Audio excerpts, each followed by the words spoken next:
Good morning or good afternoon, ladies and gentlemen. Welcome to the Metagain Advanced MD Post ICD10 webinar, Top 4 Issues and Resolutions. Wanted to let you know at the very beginning that we are recording this webinar and we will be providing you a link to the webinar.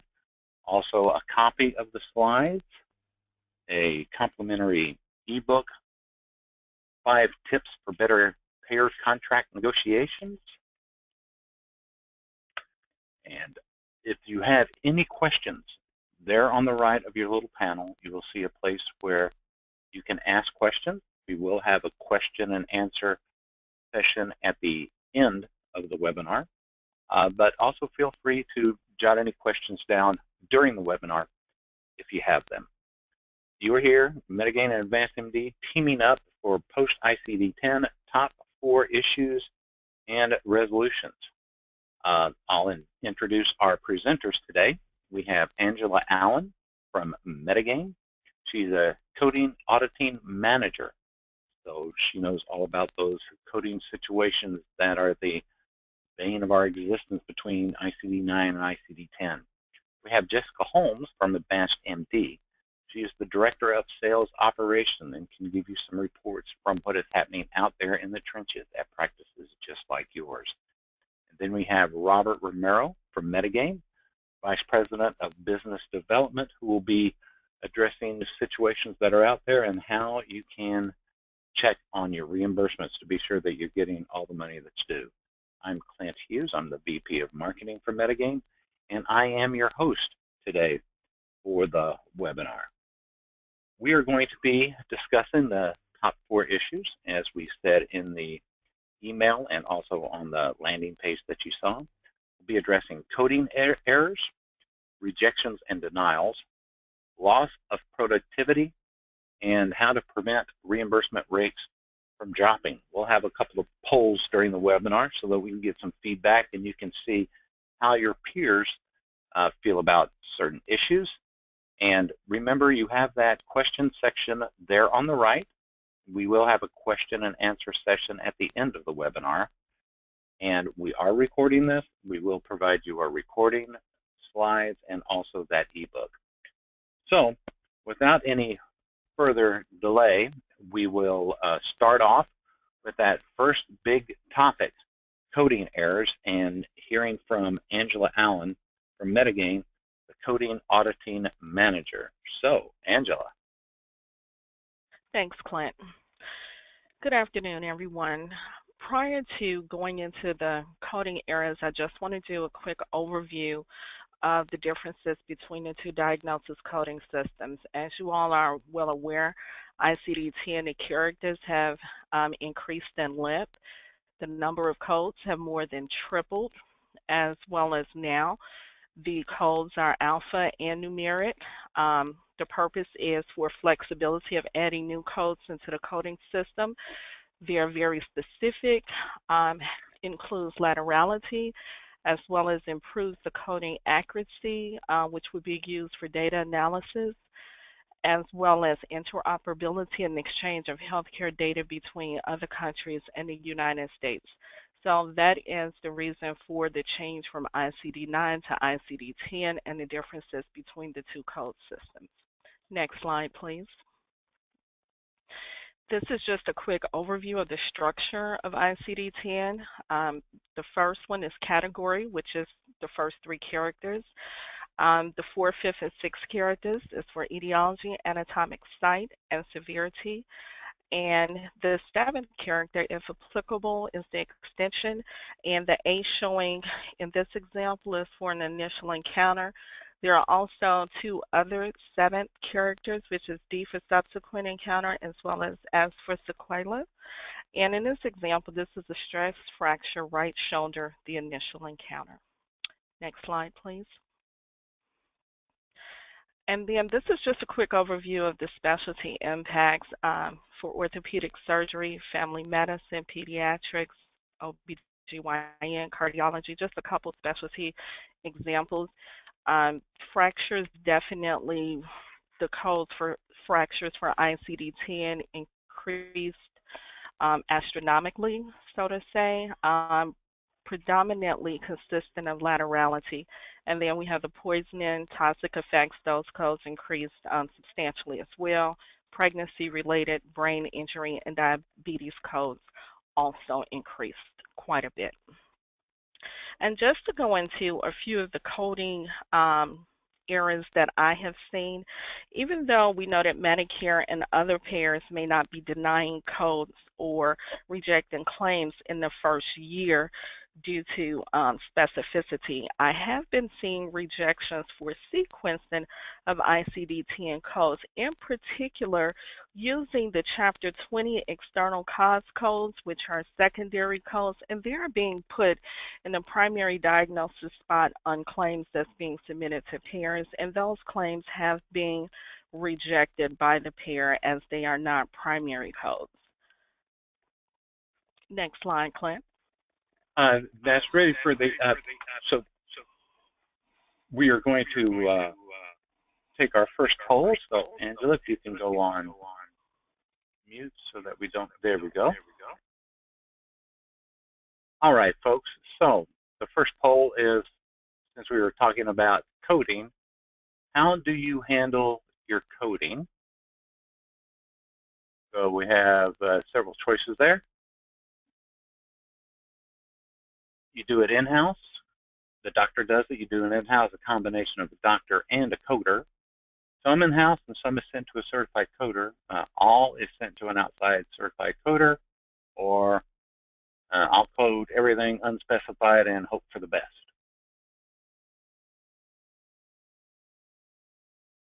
So while they are voting, Angela, address the unspecified codes, because that is a real concern with people out there in the field. I would just like to say ICD-10 does include unspecified codes. However, the purpose of ICD-10 is so that it can be more specific, more details, and this data will be used eventually to work with establishing reimbursement.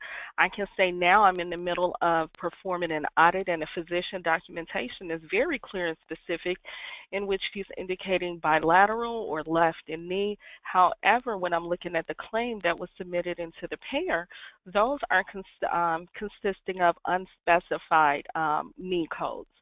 So the documentation by the provider was very clear. However, when it was time to select the ICD-10 code to submit to the payer, it contained unspecified.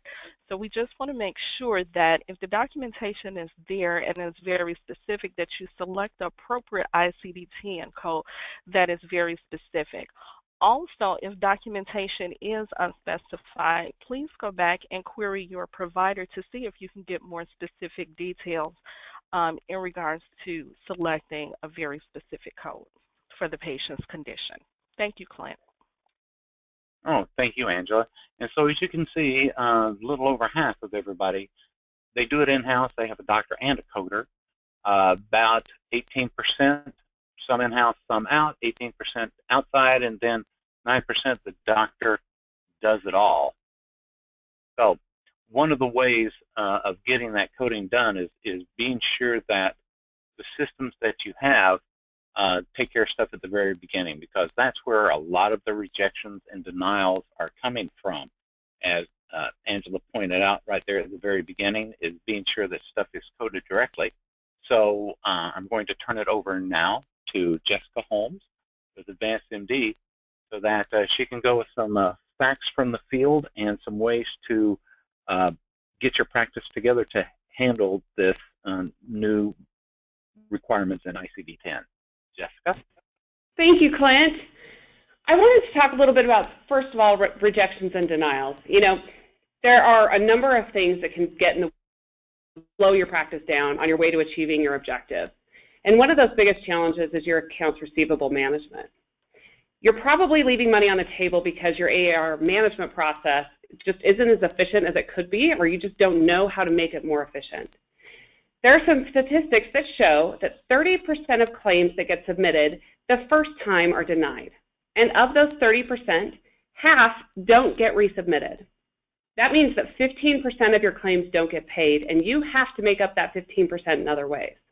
Without an efficient process to make sure you aren't over or undercoding claims, you could be missing payment for the services you render. So let's go through a few interesting statistics that help prove this point. First, the cost of reworking a denied claim is approximately $15 per claim when you factor in staff time, interest, and overhead. If 15% of your business is going through and being reworked at $15 per claim, what is that costing you? Next slide. Undercoding can cost practices millions of dollars in lost reimbursements that they have legitimately earned. Are you sure that you're coding to the correct level in which you can be reimbursed? Next slide. Doctors in the U.S. are estimated to leave approximately $125 billion on the table every year just due to poor billing practices. We understand you're trying to stay ahead of the game of collecting payment for the services you render. You treat the patient, you diagnose them, you code their service and submit the claim to the insurance company, where one of three things happens. They'll accept the claim, deny the claim, or worse, ignore the claim. And then once you get the insurance side figured out, then you have to do this all over again with the patient. That constant back and forth can slow you down from receiving the funds you deserve. What's that impact to your practice? Is it less money inside your business and less money inside your pocket? Next slide. I'd like to call on Robert Romero, our VP of BizDev, because Robert, you do an analysis on practices before they come on board with us. And this is an interesting fact about how much people are leaving on the table. Do you have any figures of the people that you've talked to over the past couple of years, a percentage, average amounts per month? Yeah, we can. So the MGMA, Medical Group Management Associates, does publish data that the best run or better run practices out there only get 91.5% of their claims paid, and that doesn't include that includes partial payments.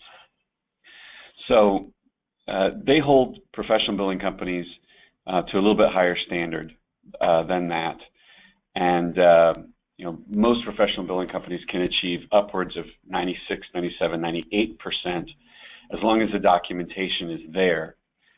And one thing to just kind of emphasize on what Jessica mentioned for undercoding, we've noticed for our largest clients and large practices that the employed physicians tend to document the work.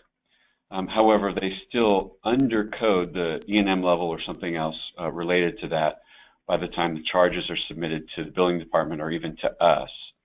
So two things there to kind of add to everything that Jessica's saying in support. Great. Jessica, back to you, because it all starts with that EHR, because ICD10 is about diagnosis and documentation, and this is where it starts, right? You're absolutely correct, yes. Getting that diagnosis is key, first and foremost. One of the most recent findings is the amount of time and effort it takes for staff to finalize that coding based on inefficient EHR systems or the lack of thorough coding within that EHR. You know, clients on an integrated system get higher reimbursement ratios. The integrated systems are efficient for the biller as well as the physician, and it allows quick access to clinical information. As we all well know, documentation is that fuel to get the claim processed and paid accurately and quickly. So that next slide. According to a recent Harris Interactive study, patients said the top factors influencing their satisfaction included their doctor's ability to access their overall medical histories, the amount of time their doctor spent with them, but oftentimes those inefficiencies like misplaced charts and gaps in the patient info can slow you down and negatively impact the quality of time you're able to spend with your patients. Even more, these inefficiencies are compounded on the workflow side when systems like your practice management, EHR, and billing lack that true integration. With this in mind, let's quickly review some of the characteristics found in a quality EHR. An EHR should simplify your workflow and the staff's redundant daily tasks. It should enhance your workflow and communicate with other platforms, primarily your billing and reporting systems. And a quality EHR is also easy to use. If it creates more tasks or increases the amount of time spent charting, it is not the right fit for your practice. Go to that next slide.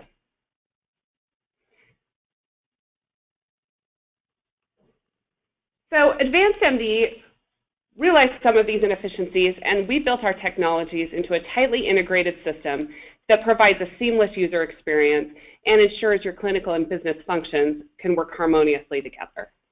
You and your staff are able to work in a single program with a single database and enjoy that convenience of one single logon, not having to remember multiple passwords or jumping through different systems.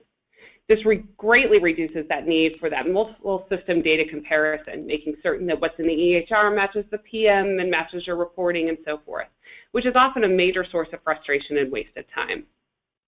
Here on the screen, you can see our quick ICD10 selector tool.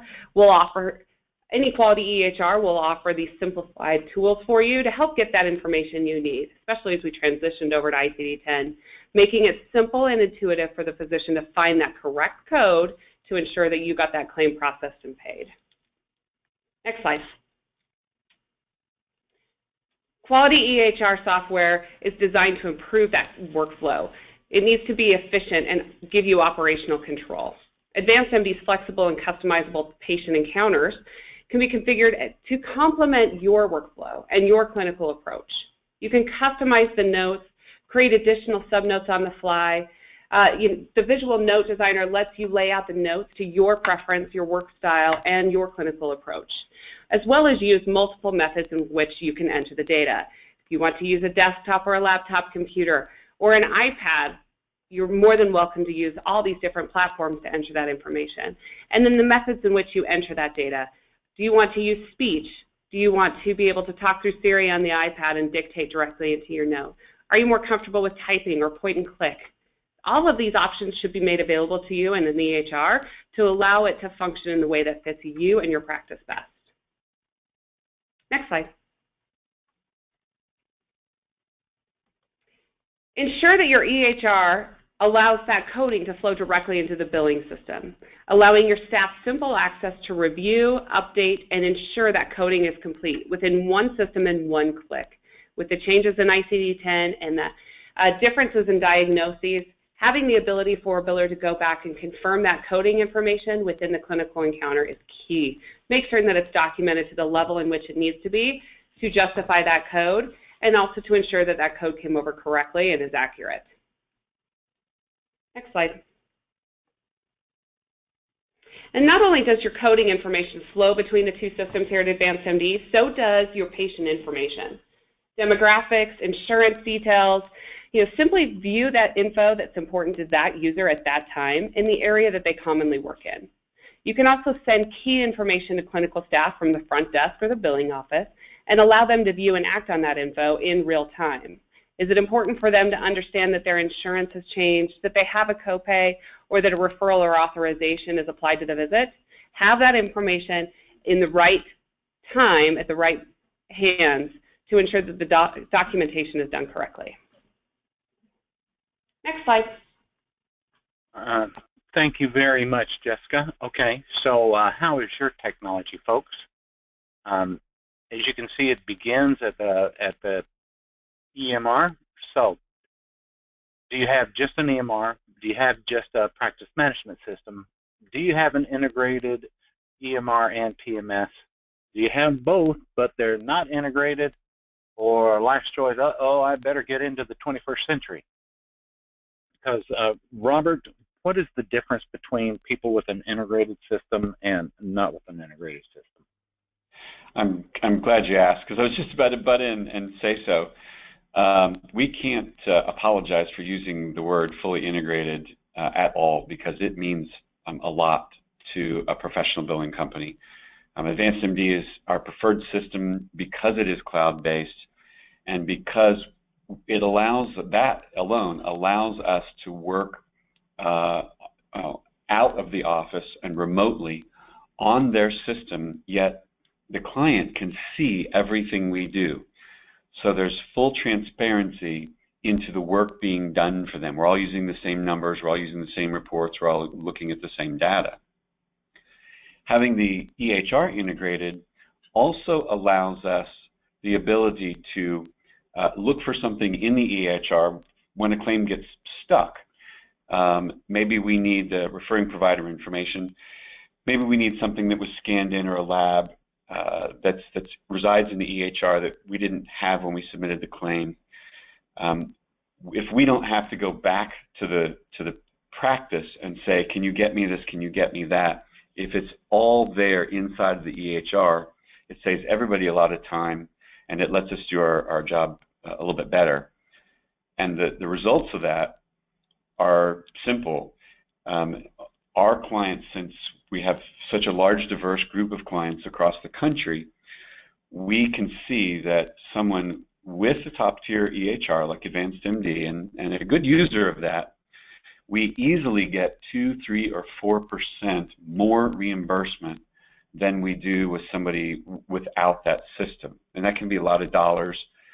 And I don't have stats on it, but we also know that speeds the time frame of getting the money from the payer to the bank, from the time the patient was seen to the time the claim is paid. It's much faster with a fully integrated system. And that's what we saw there, Robert. Just only a little over half have a fully integrated system. So, can you tell us about the claim inspector? Because this is a big thing with rejections and denials, Jessica. This is part of your practice management system, right? You're right. Yes, absolutely. So the claim inspector lives within the practice management and the integrated system with our EHR. And this automatically scrubs the medical claims for any potential errors that it may find before it leaves your practice. It runs more than 3.5 million edits on each claim, and it looks at things like CCI edits, HIPAA, LCD, and carrier-specific requirements before that claim is submitted. And with that, this results in a first-pass claims acceptance rate of 95% or better for your claim. Well, and Jessica, didn't you have a slide earlier, or we talked about the majority of practices, 30% of their claims are rejected the first time? You're right. Yes, the industry average right now is 30% of those claims being rejected in that first pass. And of that 30%, only half of those get reworked. So where by just using Advanced MD and the Claims Inspector tool built into the software, that can automatically increase that dramatically for your practice. What does that do for your revenue? What does that do for your time and your work load for the staff in reworking those claims or never reworking those claims and missing out on those dollars? You know, wow, that's a 10 or 15% increase right there. Yeah, absolutely. We were all concerned with the possibility of even more denials and rejection as the industry switched over to ICD10. And in a press release that came out on the 17th of November, Advanced MD discussed our success with ICD10, where it was noted that our current first-pass claims acceptance rate was hovering around 98%. So not only are we doing better than what we guarantee at 95%, but moving over to ICD10, we're helping you get to a 98% first-pass claims acceptance rate. Pretty huge. All right, next slide. There you go. The medical billing software within this claims inspector tool gives you all of those tools you need to manage that claims process just in one spot. Don't have to jump around screens as a biller or an office staff. I can do this all from one centrally located spot. You can review the coding information and scrub it against all of those edits prior to the claim leaving, and I can quickly batch process claims directly through the clearinghouse. This takes care of sending and receiving all of that info between me and my payers, and then again, it ties into your ERA. Here you can see it's showing some of the errors that the system has found and allows me to review those in a human language. I don't need to understand what the clearinghouse or carrier's errors are in their coding language. It actually comes out to me in a human language that I can understand, quickly review, update my claim, and submit it on its way. Next slide. The Claims Center and the Claim Inspector tool within the Advanced MD software allows for quick final review of all those charges that have been captured. So your eyes review those charges, make certain it's okay. The Claims Inspector tool runs it against 3.5 million edits to make certain it's okay, and then gives you one last chance just to make certain everything looks good. You can create batches or work lists for your staff, and it'll allow you to see that there may be duplicate charges, as noted here, to ensure that you're not duplicating efforts or allowing for rejections or errors. And you can set user preferences that allow you to bypass certain steps within it. Great. Now, the loss of productivity with all the regulations and all the paperwork. Let's talk about the loss of productivity and what that means to the average practice out there. Sure, happy to. So a few more statistics here. Healthcare Business Tech stated that up to 80% of medical bills contain errors. These errors can cause a doctor to wait several months or more before getting reimbursed for those services. So if you're sending claims out and you're waiting and those days in AR keeps getting longer and longer, what are you doing to your financials and your revenue stream there? Next slide. And you slow down when you can't easily access information that provides valuable insight on what's occurring in your practice. Right now, statistics show that paperwork consumes 1/3 of a physician's day. In an 8-hour day, that's over 2 hours of non-billable time. But you can't ignore it because that work still has to get done, right?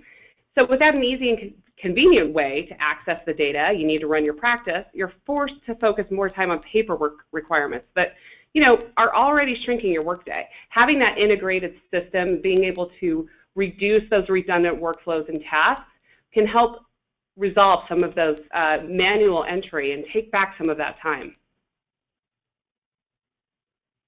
And Robert, I think this next slide kind of shows why people are coming to a full-service provider like Metagain, right? Yes, it's shifted a lot over the years, and as billing does become more complex and coding does become more complex, the utilization of a professional billing company has gone up dramatically in the last 5 years. But to emphasize what Jessica also mentioned, these are professional level tools, and when you are using a best of breed system and a best of breed services company in combination, we add a little bit of expertise but a whole lot of manpower that a typical practice just doesn't have to follow up on those rejected or denied or claims that take extra work. When we do an analysis of the before and after, it's pretty obvious to us that the majority of practices out there, when they encounter a denied claim, most often that claim is eventually written off, whether it's sat in AR for a while or not. And as a professional company, we're actually not allowed to do that. We're supposed to work that claim to its best completion. So it's not a lot of secrets. It's just a little bit of expertise, a lot of manpower, and especially professional level tools. And using those tools, it kind of solves these common reasons for a rejected claim, right, Jessica? Yes, absolutely. Some of those common reasons for rejected claims, such as errors, coding, insurance, and referrals, can be easily solved using smart systems and tools from Metagain and Advanced MD. Billing errors, things that happen oftentimes, the wrong place of service, missing information in the local box on the HCFA form, coding errors, missing digits in the code, using the wrong code, using a pediatric code on an adult male, things of that nature that you just don't catch necessarily when you're processing these all the time and not looking at that detail. Insurance errors, having the patient's insurance information change on you or co-insurance information missing, and missing referrals. More and more services are requiring a referral or authorization attached to those claims. And having a system that can automatically check all of this information for you and alert you to any problems before that leaves your hands will allow you to send those claims cleaner the first time and then in return get paid faster. Wow, that's great. Speaking of getting paid faster, that's the bottom line, as they say. So here's the next poll. It's about your reimbursement. I'm sure that everybody's concerned about this. It'll be interesting to see how everyone votes on this. So have you seen falling reimbursements? Are you concerned that reimbursements will fall? And no, you haven't seen any problems yet? Or the last choice is no problems, I make too much money already. Wouldn't that be nice? So let's go ahead and click, choose one of those answers. Let's see how you and your people out there in the field are doing. Robert, what have you seen with people out in the field right now? Well, Clint, since we have a significantly large number of clients we serve across the country, I can give everybody some kind of aggregated insight to what we see. And the first thing that became very obvious to us was that the clients that did use, once again, an integrated system that used the EHR well, and it was integrated with a top-tier practice management system, we had much fewer rejections or denials than any other segment or any other group. And I'm guessing that as the folks on here vote, those that do have that integrated system are probably the ones that have fallen into the minimal problems yet so far category. That's great. Well, and here are the results, folks, as you can see. 58 haven't seen any problems yet, and we are just about 6 weeks into it. So hopefully things will keep along these lines. But if you're concerned about your falling reimbursements, I guess what are ways that they can prevent or keep an eye out for those falling reimbursements, Robert? Let's turn it back over to you about preventing reimbursement rates from falling. No, good timing. And the percentage of the groups out there that fear that their reimbursements could fall, or those of you that are in good shape or already know on the opposite end that you're under some financial pressures. Inside of every good billing system is an awful lot of very good business information. And Clint, if you go one more slide, I would like to show everybody an example of one of the tests that could be very important to everyone, whether you're doing well today or not. There are a lot of metrics inside of your business system and inside of your billing system. And both AdvancedMD and Metagain have great reporting tools to extract and help analyze those metrics. The simple example that we put on the screen here is simply a closed claim report where the average collection for each code is matched up with each payer. So your top codes and your top payers. And these are going to be the ones that you should easily be able to recognize. Well, I know that's more or less than Medicare allowable, or I know that's more or less than I thought I was supposed to get from that payer. But taking a snapshot of this exact grid at the end of September and then comparing that exact snapshot at that moment in time to just a few days ago, maybe November 15th, then again at December 1st, and again at December 15th, the first place that you may be able to verify, yeah, I think I'm getting less, is in a measurement like this, because you'll see one particular code or payer combination that suddenly is not paying you as much under ICD10 that it was under ICD9. Or worse, you'll see an entire code across a number of payers that's not performing as well as it did. Or by payer, you may see a number of different codes that aren't performing as well. So in any one of those scenarios, it's going to be important to monitor your performance by code and by payer over time to ensure that you don't have any fall off.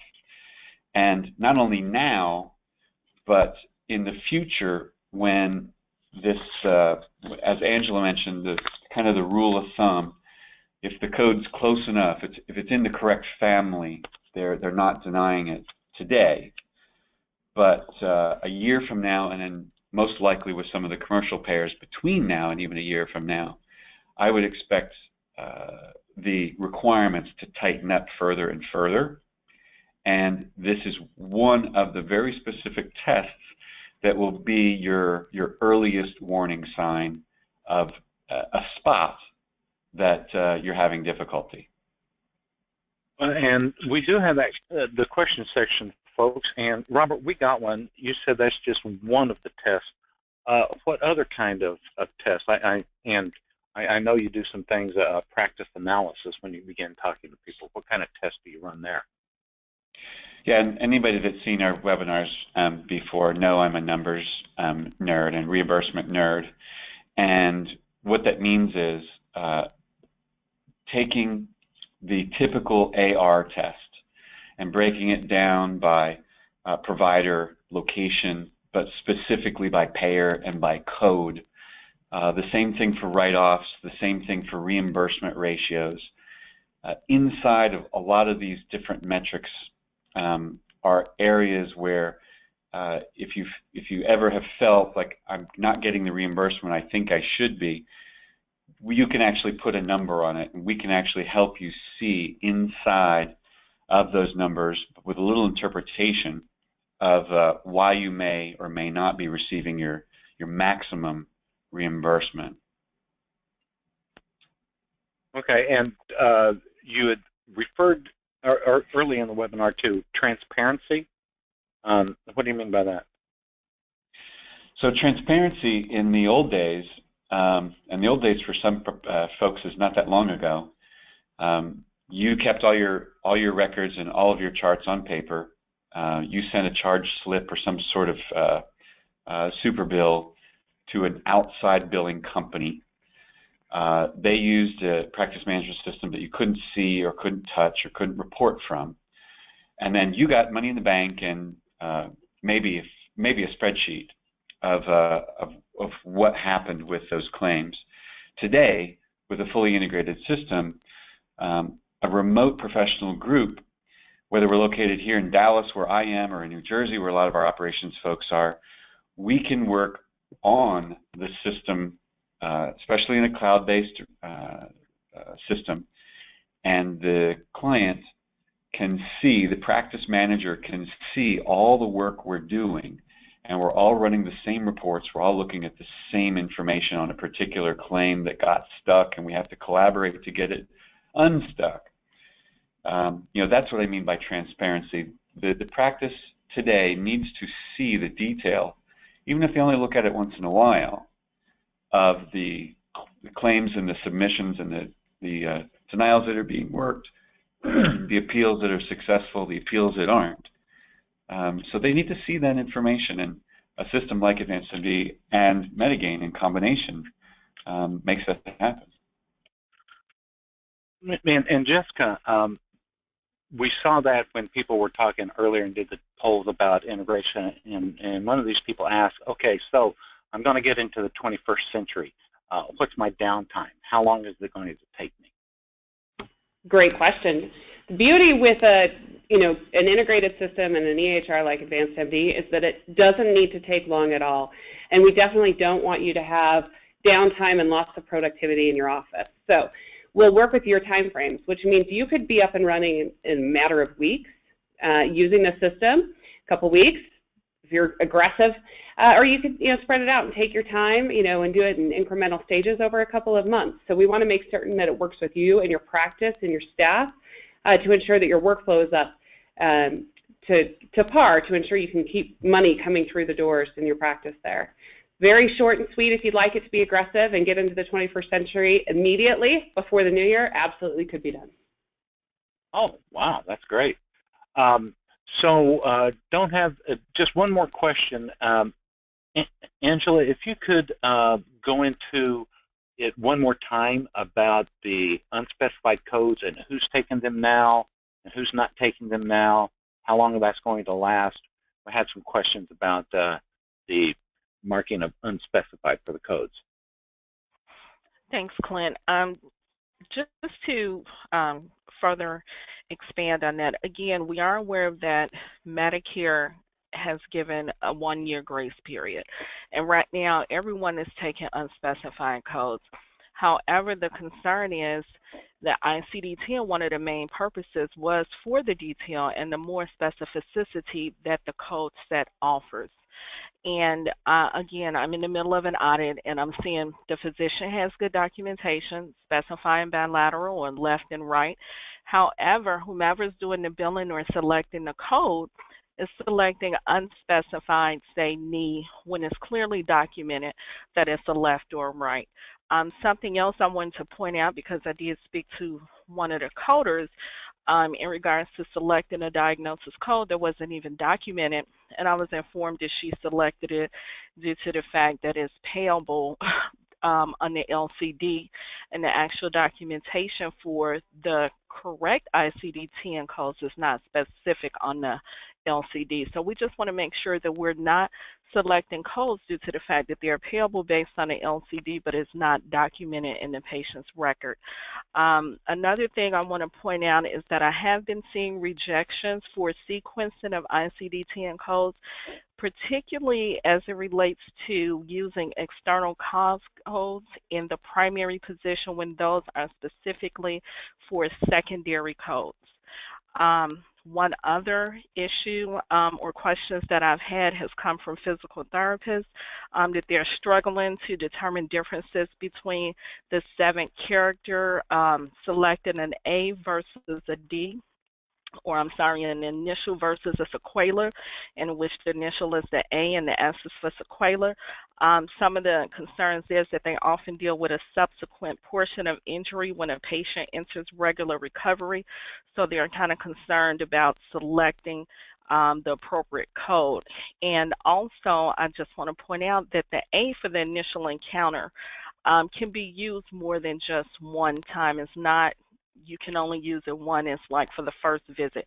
But that can be used on multiple claims as long as the patient is receiving active treatment for the injury, poisoning, or other consequences. So at this point, Clint, those are the major issues or questions that I have been receiving. Thank you. Wow, that's great stuff, Angela. And part of that, as you saw before, Jessica, was Advanced MD and its EHR being able to expand out a crosswalk from ICD-9 to ICD-10. You guys put a lot of work into that, right? We did, yeah. You know, Advanced MD's been really cognizant of the change to ICD-10, and we had a posse put together for the last 3 years where we went through the product and educating our clients, you know, and ensuring that they were all up to date. And that crosswalk tool has definitely saved a lot of people time and energy, you know, in finding those codes. It's available in the practice management and the EHR, so no matter who's entering that code, being able to quickly search and find down to the correct code, you know, either by code number or name, using partial, you know, a portion of the name of the code. You don't even have to put it in the correct order. So simplifying that for the practice was a huge part of our task force for the last few years, and ensuring that everyone got up to ICD-10 compliance quickly, which they all did on October 1st. Yes, they had to. Well, that's about it for questions, and we're reaching toward the end of the webinar session. Want to be cognizant of everyone's time. Want to thank Angela and Jessica and Robert for their contributions. I'll just go in reverse order and ask if you guys have any closing comments. Robert. Yes, Clint. You know, everyone needs to always pay attention to the business information that's inside their billing system. And if you're on this webinar and you're considering moving to a fully integrated Advanced MD system, and you're also considering using a professional service at the same time, we can run those tests for you. We have 2 full-time analysts that work for my business development team, and we can prepare a very comprehensive report free of charge for those people that are serious about, you know, making an improvement in their practice. So please reach out to us if we can help you in any way in that manner. Great, thank you. Jessica, closing comments? Yeah, you know, I think quite in line with that, watch those acceptance rates. If you're looking at anything less than 95% of your claims getting accepted on that first pass, definitely something you need to solve quickly. Give us and Medigate a call. Great. And Angela, I mean, you came up with some great comments. Anything else as kind of a wrap-up? Just the same, just make sure if I have any coders on the line that's listening, if your provider has documented specifics, laterality, and correct locations, please select the specific code and not select the unspecified code, because I'm sure down the line, maybe once this year graces up, unspecified selection of ICD-10 codes would be reviewed a little bit more, and may even potentially go ahead and have rejections even though they are a valid code. And again, pay attention to sequencing of diagnosis codes to make sure you're selecting a primary diagnosis code versus a secondary code. Thank you, Clint. Great. Oh, you bet. And thanks to Angela once again, and Jessica and Robert. And thank you all for your time. Be looking for an email from me tomorrow morning, where I will give you a link to a recording of this webinar, a copy of the slides, and also that ebook, 5 Steps to Better Payer Contract Negotiations. It's about that time again. So thank you all very much for your attendance and your attention, and we will see you on the next webinar. Bye-bye now.